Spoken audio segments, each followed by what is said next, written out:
Now, when I ask you what companies care little for their fan base, nothing hits harder than companies in the video game industry, scalping their consumer base with loot boxes, battle passes, and holding your grandmother's will hostage until you buy the Supreme Deluxe Edition, where you get a gold skin to remind everyone how much money you spent. Usually, this is reserved for children that use mommy's credit card, or alternatively, you could be a 30-year-old that hates yourself. Now, you've probably all heard of Bayonetta. It's an incredibly successful series where you play as a British witch, but instead of giving someone the old Teddy license special, you use guns like an American. Now, the first game came out on a variety of consoles, the second one only the Wii U and Nintendo Switch, and now the third game is only out on the Switch. But today, there is huge drama, galaxy-ending drama, like two planets colliding, something that I'd commission on Twitter. The drama in question being the voice actor for the protagonist Bayonetta, Helena Taylor, not reprising her role. The company that made Bayonetta, Platinum Games, put out a statement saying various overlapping circumstances made it difficult for her to reprise her role.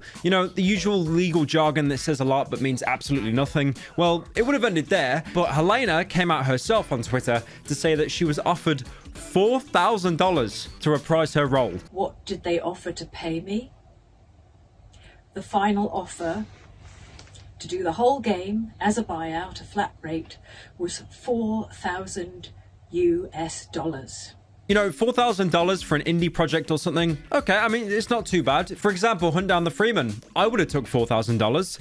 That is until I realized how much of a cesspit dumpster fire that game was and purposely said no to the money because I knew it'd come back to bite me in the ass. But obviously, the same can't be said for Bayonetta. The original game sold about 1.3 million copies. The sequel that only came out on the Wii U and Switch, and who bought a Wii U, that sold 1 million copies. And again, that is less than the first.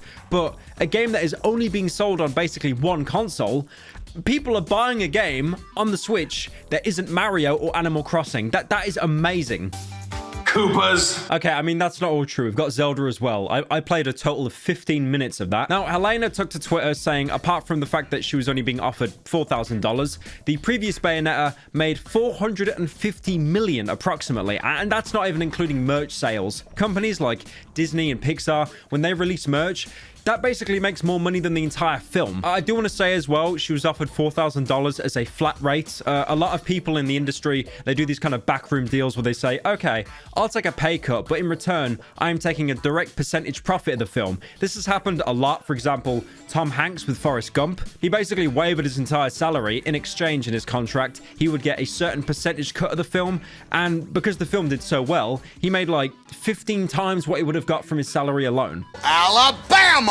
Full bellies and clear skies, it's a paradise. Obviously, nowadays, with how corporations are, it's a lot harder to kind of cut those backroom deals, especially as a voice actor in the video game industry. But again, being offered $4,000 for a AAA title is ridiculous. Helena is now asking her fans to basically become Twitter warriors and go ahead and boycott the game. Instead of buying the game, you could donate to a charity. She doesn't specify which charity, but I guess it's just kind of saying, you know, fuck you to the company. I am asking the fans to boycott this game and instead spend the money that you would have spent on this game donating it to charity. Now, I do want to say, I don't like being cynical.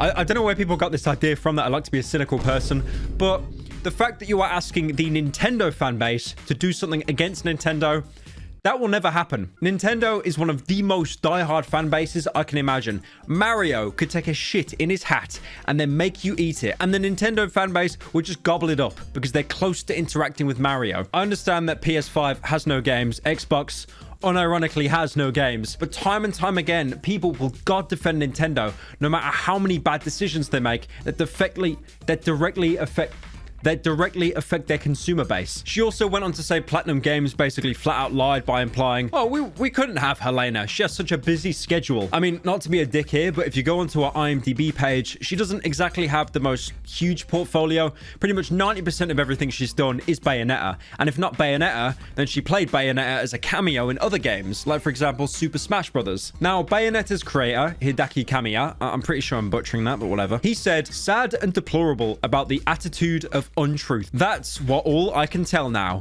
By the way, beware my rules.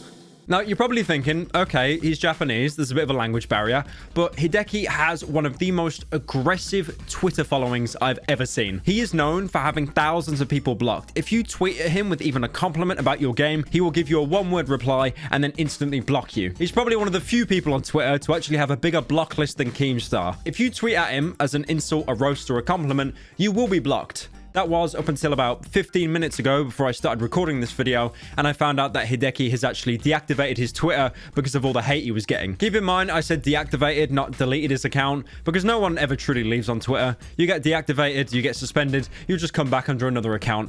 I am the prime example of that. I quit Twitter for about 4 years, promised I'd never come back, but started lurking it so much that I just came back anyway. So you're probably wondering, what is the conclusion of this story? Did they finally give in to Helena and maybe give her $4,001? Nope.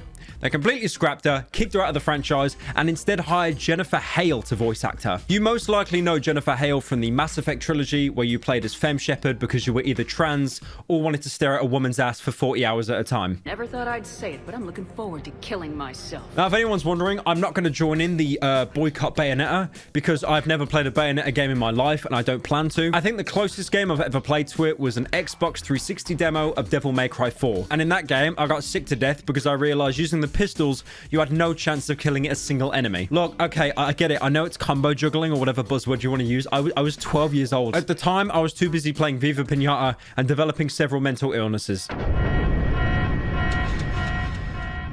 Just before we end the video and you click on whatever's in your recommended, either a critical video covering something that he's already covered before me, or one of the video game reviews I made 25 years ago, hear me out. There's been some new developments. Now, apparently the waters weren't as clear as we thought. We are talking more London tap water at this point. And now that this topic has had some time to settle, a lot of new news has come out, and some of it doesn't paint Helena as the innocent queen that we thought she was. So first of all, to get it out of the way, Jennifer Hale, who's replacing the Bayonetta voice actress, actually made her own statement, basically voicing her opinion that she can't really say anything because she's under NDA, which we pretty much knew about, but she does support voice actresses everywhere as she replaces Helena's role. Then Platinum Games put out their own tweet basically saying, you know, we agree with Jennifer in her statement, and we kind of like Helena. We're not going to name her though, but yeah, she did some good stuff.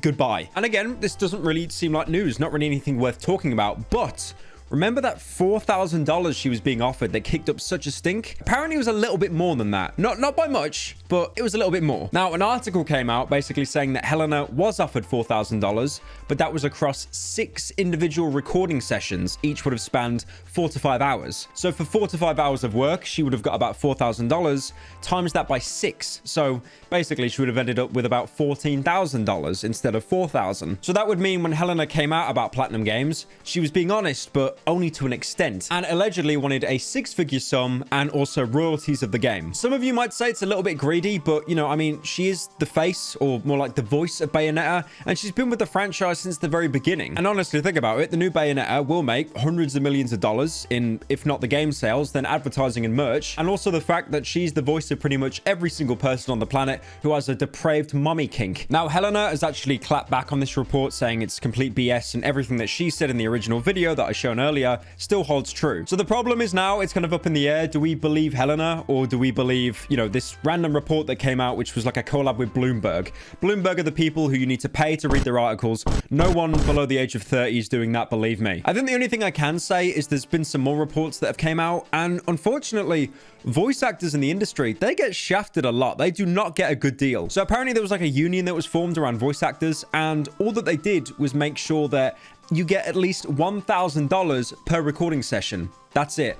And no cut of royalties are allowed. And then apparently there was this like huge voice actor strike in 2016 where like many prolific actors, they just said they're not going to work. So, you know, they get more rights, they get more money. Apparently that did absolutely nothing. They just turned to other people. I assume at the time, anyone that striked probably just hired Troy Baker or Nolan North. That is if they weren't striking themselves. So yeah, you've got a small development to that. Nothing insane. I mean, you know, Helena could be completely honest, or she might be kind of hiding the truth a little bit. But regardless, I mean, her getting $14,000, That's still not that great. I mean, again, considering the game will make so much money, I don't think I wouldn't take 14,000. That's still terrible. Unfortunately, with like politics and bureaucracy, blah, blah, blah, blah, big words, I don't think we're ever going to have like a real resolution to this. I thought I'd just update you guys because there's been some small developments on this.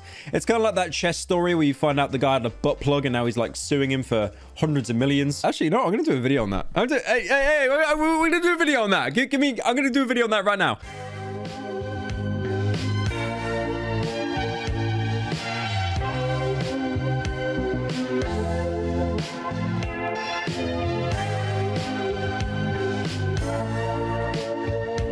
Yo, look at this finisher. Look at this finisher.